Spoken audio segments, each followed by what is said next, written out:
Hi, everybody, and thanks for tuning into ZTV Live. Today's Tuesday, June 9th, and I'm Susan Mulligan Fleischman. Do you like my mask? It's super comfy and breathable, and it fits perfectly with this little seam on top here. This mask could be yours with your subscription to the Zebra Press, but I'll talk more about that in another minute. I'm excited to interview our guest for this evening, West Potomac High School Principal Tangy Millard. We'll talk about this crazy coronavirus year and maybe take a little look at next year. But first, I'd like to thank our sponsors for tonight's episode of ZTV Live. Murphy's Grand Irish Pub on King Street in Old Town Alexandria. Order online for curbside delivery or pickup. Zebra viewers get a 20% discount through June 30th. Check out Murphy's new mini market also, where you can get fresh meats and seafood, their famous shepherd's pie, and some of their delicious Bloody Mary mix. Additionally, you may want to pick up some of the artwork on display from local artisans. We're also sponsored by Dishes of India in the Bellevue Shopping Center of Alexandria, winner of the Zebra Reader's Choice Award for the best Indian food. Check their website for daily specials at dishesofindia.com. Mention this Zebra ad for 15% off your order. And Mama's Kitchen and EVOO at Mama's Market on Fordson Road in Alexandria. A delicious menu of Mediterranean cuisine is available for curbside pickup and delivery, and EVOO at Mama's Market carries a wide variety of oils, vinegars, pastas, and much more. Zebra viewers get 15% off orders. In local news today, the Zebra Press hit the newsstands yesterday for the first time in 2 months. We're thrilled to be back in your hands. Look for our new shiny red boxes around town to grab your free copy. Better yet, have it delivered each month right to your door. We're eager to get you added to our mailing list. Zebra newspapers are available in those newspaper boxes and in high-traffic retail locations. But if you want your own copy secured just for you every month in your mailbox, sign up today at thezebra.org. You will be supporting our efforts, and you get a free facial mask too, made by the local company just for us, mantismask.com. If you're looking for something special to do for your class of 2020 graduates this year, consider placing a special graduation ad in the July issue of the Zebra. The ads cost just $75 and commemorate your graduate in a special way this crazy year. Send an email to ads@thezebrapress.com for more information. In other news today, Fairfax County Public Schools will offer a free online arts enrichment program for current K-12 students for 5 weeks from July 6th to August 7th. A variety of classes will be offered in art, music, theater, and dance. Students may participate in as many classes as they wish, continuing to take their favorite art classes or trying something new. Registration is not required. More information is available online. Governor Ralph Northam announced today that Virginia Public Schools will reopen in the fall, though it will look very different from what we're all used to. Northam offered an outline of recommendations for different stages in which schools will operate. That also gives individual school systems the power to instill tougher restrictions as they see fit. As students return, schools could see mask wearing and daily health screenings for students and staff to be part of a new routine, as federal health officials recommend. A separate announcement for how to reopen colleges is expected on Thursday. See the story in thezebra.org for details. And speaking of Fairfax County and Virginia schools, I'm so pleased to welcome West Potomac High School Principal Tangy Millard to ZTV Live tonight. Hi, Tangy. Thanks so much for joining us tonight. Oh, it is my pleasure. Thank you so much for having me. Sure. Why don't you start by telling us a little bit about yourself? Well, Tangy Millard, like you said, proud principal of West Potomac High School. I'm in my 3rd year there, but this is my 25th year. I'm rounding out my 25th year as an educator. Started as a classroom teacher, became a school counselor, then a director of student services in Fairfax County, and on to an AP and principalship. My first principalship was at Bryant. And I was there for 2 years and then came on over to WestPo and have been here ever since. Wow, that's great. Well, we're so happy to have you at West Potomac. Even though I'm officially now less than a week, no longer a West Potomac high school parent. I was one for, I think, 8 years, or I guess 11 or 12 years in all. So it was, it was a great run. West Potomac is a great school, and we are so pleased to have your leadership there. That's for sure. And what a great background you have with your counseling experience as well as running student services. Do you think that has really informed you more in dealing with your principal duties than really being a teacher, or is it a little bit of both? It's definitely a little bit of both. I honestly wouldn't be able to see myself in this role, in this level of leadership without them both. Relying on my school counseling background is daily. Really understanding instruction and being able to work with my staff and work with kids daily. So I honestly think I've been lucky to have had the journey that I've had. There are not a ton of principals in Fairfax County who were also DSSs. There's a good, strong group of us that are there on all the levels. But I know for a fact for me, in my leadership style, it definitely is foundational. Yeah. Yeah, well, it's obviously I can't imagine that it wouldn't, come in handy. I mean, it's almost something that you would want to be almost required for somebody. A principal is so many. Sure. It's such a tough job to be a principal. Yeah.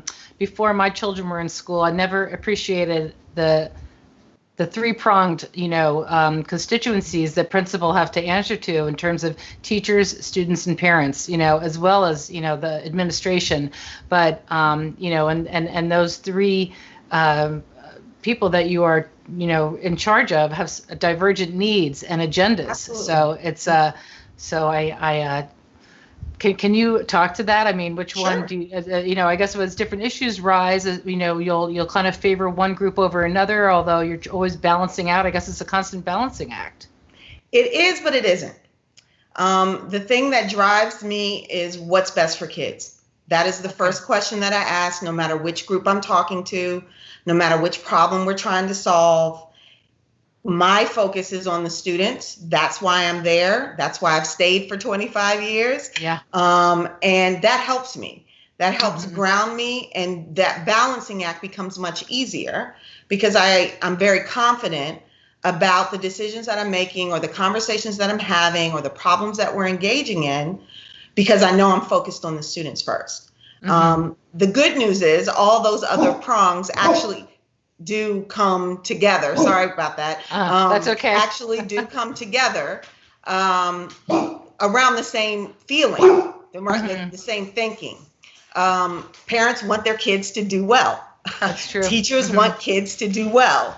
Kids want to do well. So it really works. And in the outer community, they want good stuff to happen as well. If a school is healthy and thriving, that means the community is healthy and thriving. So at the end of the day, I think we all are at our root looking for the same thing, but we might be coming at it from different ways. So that's where the balancing comes. Just really figuring out, okay, well, what's the perception that this person has, and how do I feed that and work through that? Because at the base, I have to believe that if you're engaging a school, you're doing it because you care about kids. Right. Yeah. And all the teachers, as you said, they are there, wanting the kids first, because if the students are succeeding, that means the teachers are succeeding. And Absolutely. So it really just boils down to that. It really is that simple, although sometimes it feels a lot more complicated than that. Sure. As in anything, so many things. So, now this year, obviously, the year that was nobody could have seen coming. Yeah. And so I want to talk a little bit about that, because although it was kind of slow in coming, and then all of a sudden it was kind of happened overnight. That Yes. all of us, Yes. So can you walk us through what you and your staff were going through with the students at the time, like as when it was becoming like, oh my gosh, is this going to really happen?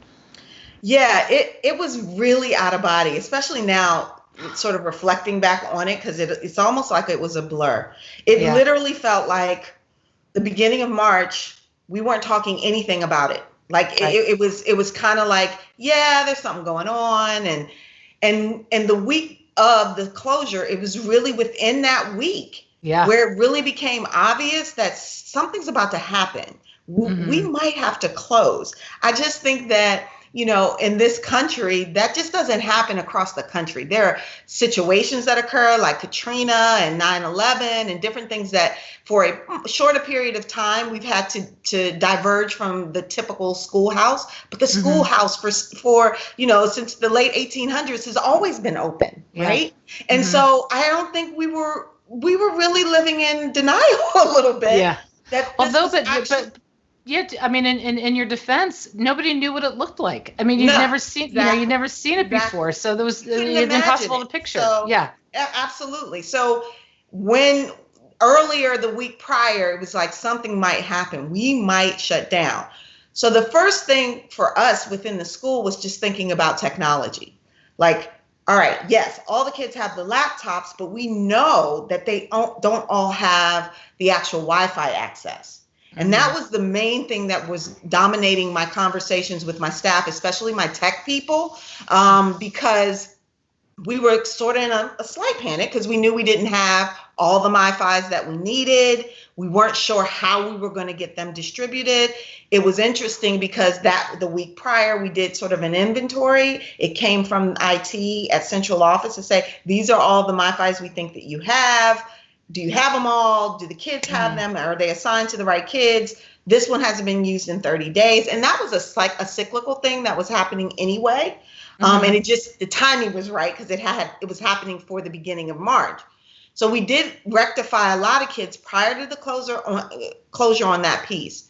But I wasn't really worried about the sort of, if we have to go on a virtual setting, because we've been working for the last 3 years to really build teacher capacity around utilizing virtual platforms like Google. So we moved 100% to the Google platform this school year. We had been phasing it in over the last 2. We had been doing professional development ongoing the entire time. In preparation for when I first came on board, the handwriting was on the wall. We were going to go completely, all the students would have laptops. So we've been working on that piece, which was amazing because had that not been done, we would have been in big trouble once the proverbial stuff hit the fan. Yeah. Well, and you were prepared. I mean, most of the students were prepared. So, I mean, that did. And the spring break timing, kind of worked out. I mean, the students had, a couple of weeks off to just, figure out while the school board was figuring out what the county was going to do. Again, unprecedented. An unprecedented work stoppage for everybody. I do remember, I think in the second week of that work stoppage, was it the second week that West Potomac staff produced a video for the students? Yeah. I really loved that video. I just was so, and it really made me think, even though I knew that my student was really missing school, realizing how much he was missing school. He probably the first couple of days off was great, but then as it was going on, when reality sets in, like, I'm not going to see everybody or my teachers anymore. I mean, it was a sad, slow realization, but the video was so heartwarming. Can you talk about how that video came to be? Absolutely. So Ms. Beauregard is one of the teachers over our SGA, our Student Leadership Program. She is amazing. And so she quickly thought about that component. Quickly was like, we need to do something for the seniors. They're sad. We're sad. Just something to shout out and let them know we're thinking about them, and to give some hope, and just to let them know that we care and we know how hard this is on you. So, it's one of those things where it came from her first, and then she sent it to me and said, can we do this? Absolutely. We put it out to staff, and it just took on a life of its own. She spliced it all together. and we got it out. So it was awesome. I kind of messed up because she gave very strict instructions about the timing, and I think I went like 2 minutes. But anyway, but you're the principal. You can do that. So you're the head honcho. You can get away with that. So that's really great. I think we just had a question pop up of how many students are at West Potomac, and it's close to 2,700 students, and I believe just over 170 teachers, if I'm not mistaken. So correct. Yeah, so the logistics. The entire staff, you're in the 300s. When you add in Pulley, and then when you add in every day, we take in 500 additional students for Academy. We're massive. Yes. Oh, no kidding. No kidding. It must have been a little daunting when you realize like how it was going to work. Were you kind of waiting on the school board to say, okay, this is what the plan is and this is how this remote learning is going to look at? Did the school board take your input, or did everybody? Well, I really think that the school board was waiting for Fairfax. So right, like they're the body that will say yes, and they will bless what we're doing and give whatever supports we might need, financially, et cetera, blessing spending, things of that nature. But they were really waiting on Fairfax County leadership to say, here's the plan and here's what we can do. And that's what that scramble was in the beginning, to really figure that out. Meanwhile, back at West Potomac, we were making our own plans. Right. I mean, at the end of the day, I knew we had to go virtual at some point, that we, and if we weren't going to synchronous and we were going to be completely asynchronous like other school districts around us decided to do, that's easy. Right? Because that's posting work, letting kids work on it on their own, and trying to communicate, via email and those kinds of things. So that wasn't the focus. My focus was, how are we going to get ourselves aligned and be ready to hit the button and say, boom, we're alive. And how is that going to look? So I happen to be, Fairfax County has a governing body for each level of principals. There's an elementary school group, there's a middle school principal group, and a high school. And working within the high school principal group, they often tap us to say, can you send someone to be a part of this committee or that committee to try and help develop the plans? So I was lucky enough to be on some of those committees and get sneak peeks of what the plan was shaping up to be. I also had the ability to have input for what I thought would work best for West Potomac. Perfect. And that's the piece that sometimes, as a principal, you can be overwhelmed with everything that's going on in your school, and it can be very difficult sometimes to raise your hand and say, hey, I'll be on that committee or that group. Fairfax is very good about creating those committees and those groups. It is extra time. It's more things that you have to do. But I feel very compelled to be as part of many of those things as I can, because my community is so large, it is so diverse, and I fear that if my voice representing West Potomac isn't in the room, something might get lost in translation. And I think many principals feel like that. And so I kind of quickly said, yep, I'll do that. I'll do that. I'll do that too. Because I knew if I could be there at the table, at least giving input, weren't making the final decisions that had to come from leadership. And I could say, well, why don't we do it this way? Because in the back of my mind, I'm thinking, because then my teachers can be able to do this and then the kids can do that. I mean, it's self-serving, but it is still serving the district as a whole. Because at the end of the day, West Potomac is one of probably 3 high schools in the district that is this diverse. And I think we're the spectrum. We are truly the microcosm of the United States on all indicators. So if it works at WestPo, it's going to work everywhere. And I say that a lot to my kids. Like, if teachers, if we get this right, they're going to be coming to West Potomac trying to figure out how in the world did you all pull that off? Because we are the perfect example of what a strong public high school education can be. And so at the end of the day, I had sneak peeks, I had input, and then I was coming back almost daily pulling together my leadership team, saying, okay, guys, here's what's happening. Here's what I think we should do. And then going back to my teachers, and they were amazing. Yep. All right, Tangy said this. All right, let's start moving in that. And so it just, our relationships and our collegiality and our collaboration has grown so much over the last 3 years that honestly, we were ready for this. I mean, I'm going to be honest, like we didn't know we were, but looking back on it, we were a lot more prepared than I think a lot of people thought we would be. And we were able to execute some things pretty quickly on behalf of the kids.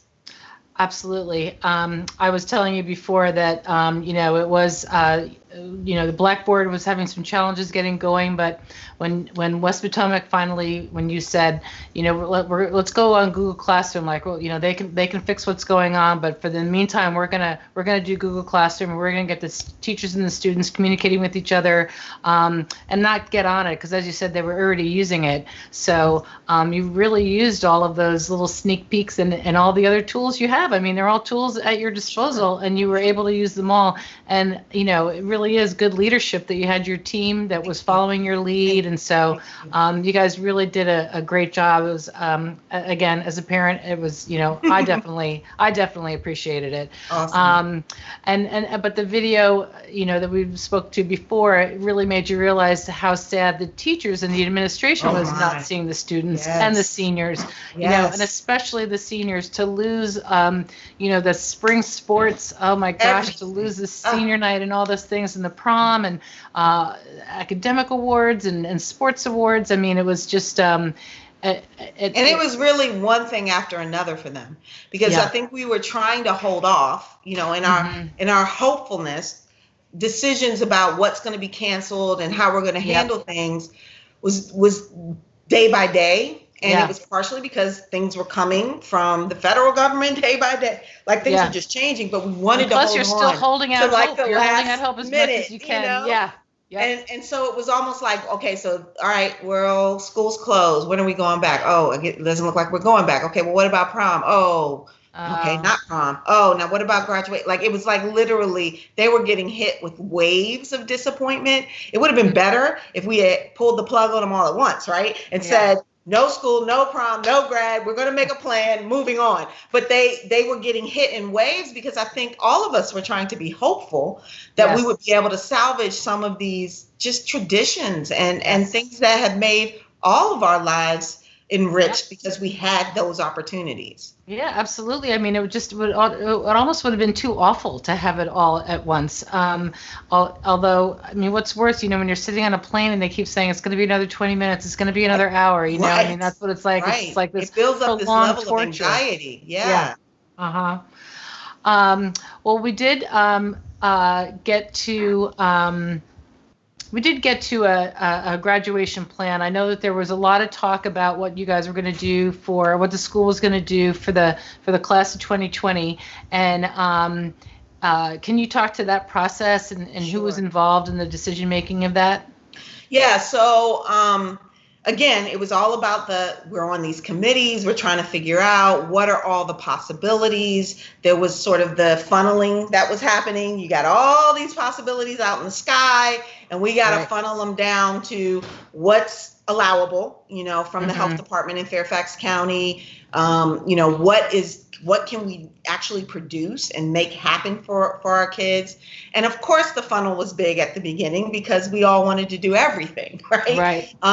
And as time went on, that funneling process was fully done at the leadership level to determine, okay, based on all this guidance, based on where we are, as a district, what are the possible things that we can do? And that's where the three things came out. The virtual graduation video, which is still being produced school by school.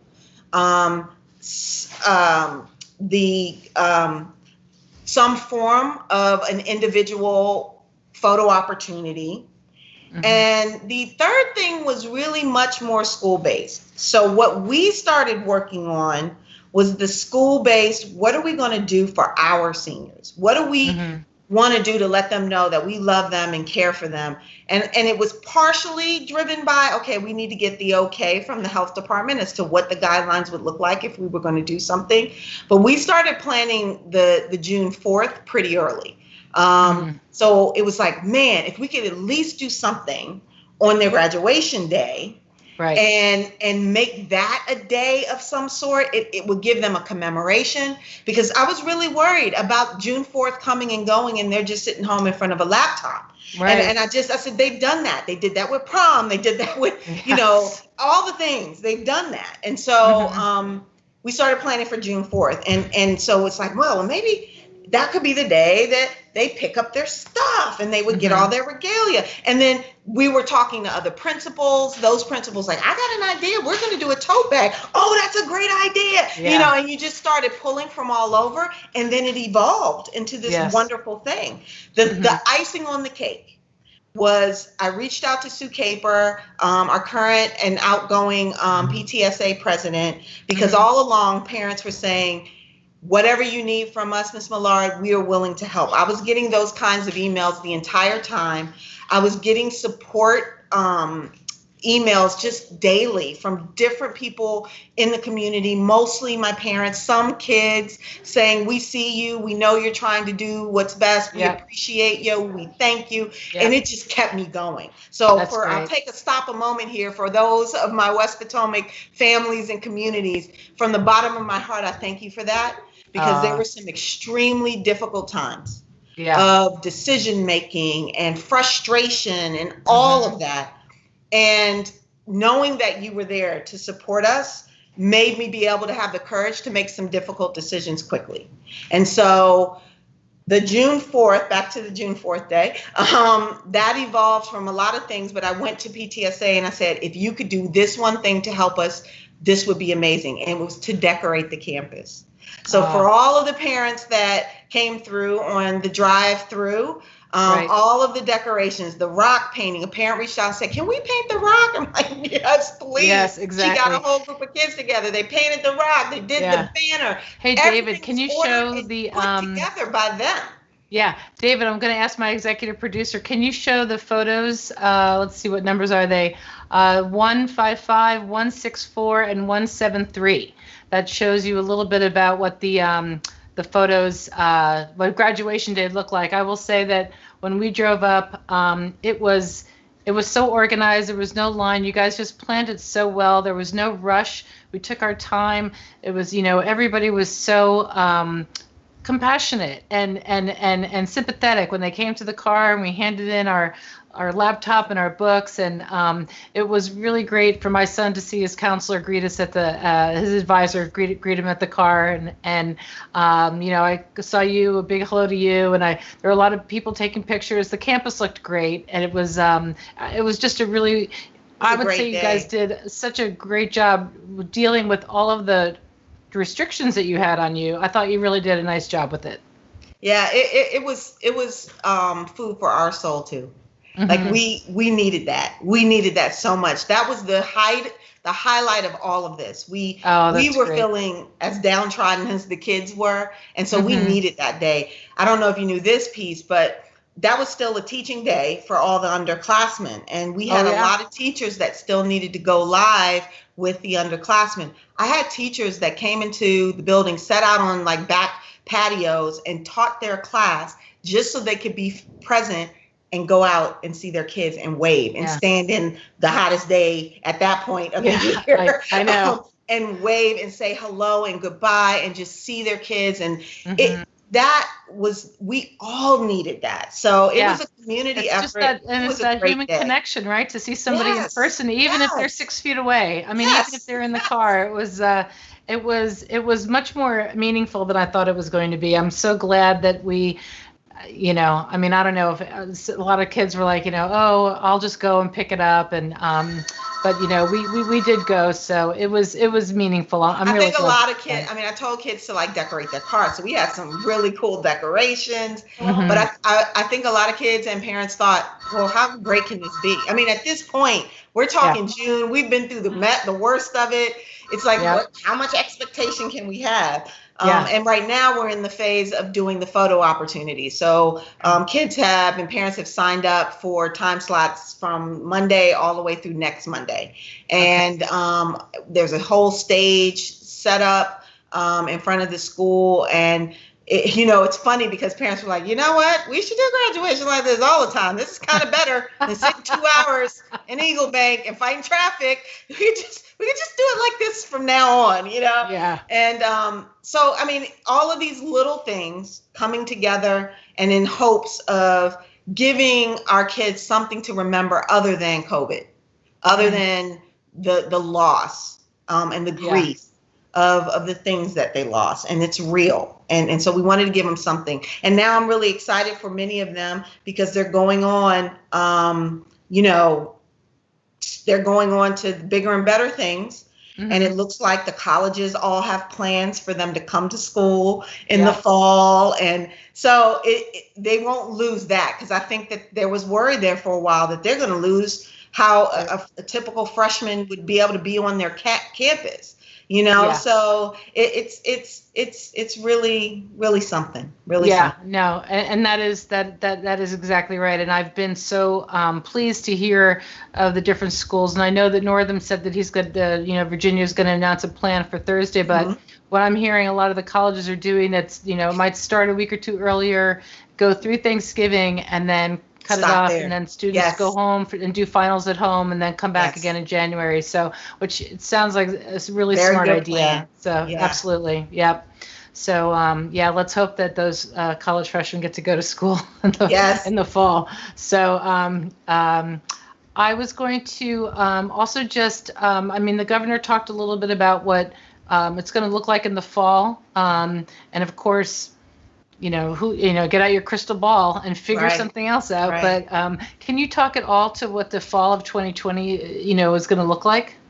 Well, we're in the committee mode, right? So there have been multiple committees working, from transportation and facilities and instruction and technology, all working as individual groups, but a part of a whole, to come up with an entire plan for what the fall will look like now that we have. But we weren't waiting on the governor's outcomes. We were doing contingency plans, plan A, B, C, D, what are all the possibilities, and then come together with a plan. So on Monday, I believe at 1:30, school board will have a meeting that you can view live, where our superintendent, Dr. Brabrand, will be bringing what the plans are. Moving forward. I haven't seen them. I'm not on some of those committees, but you can kind of guess. If the CDC guidelines are looking very similar to what we have now, there is likely going to be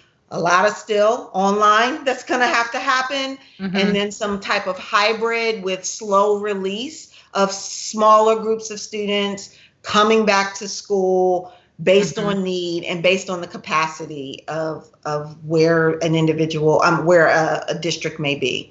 Right. I do know that we are Region 4 in the state.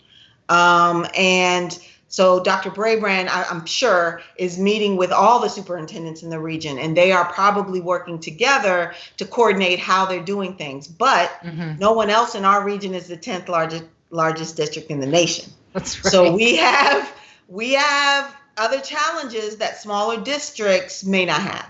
Right. And so only thing I would say to my community is, we're going to do what we got to do. We're going to make it happen for West Potomac. Our kids are going to get all of what we can give them within the parameters that we're given. We will have plans A, B, and C within plans A, B, and C to make those contingencies work for West Potomac. But at the end of the day, I know that, what our district is trying to put forward is really trying to take into account all of the equity that we have to take into account for Fairfax County. And it doesn't always look the same. So I would just say to my families, don't compare too much to what another district, a smaller district. There are other districts around us that are large, in Maryland and other places, in Prince William. We get a lot of comparison to Prince William or Loudoun, but they're still not us. And so, it's one of those things where we've got to make sure we're putting together the best product.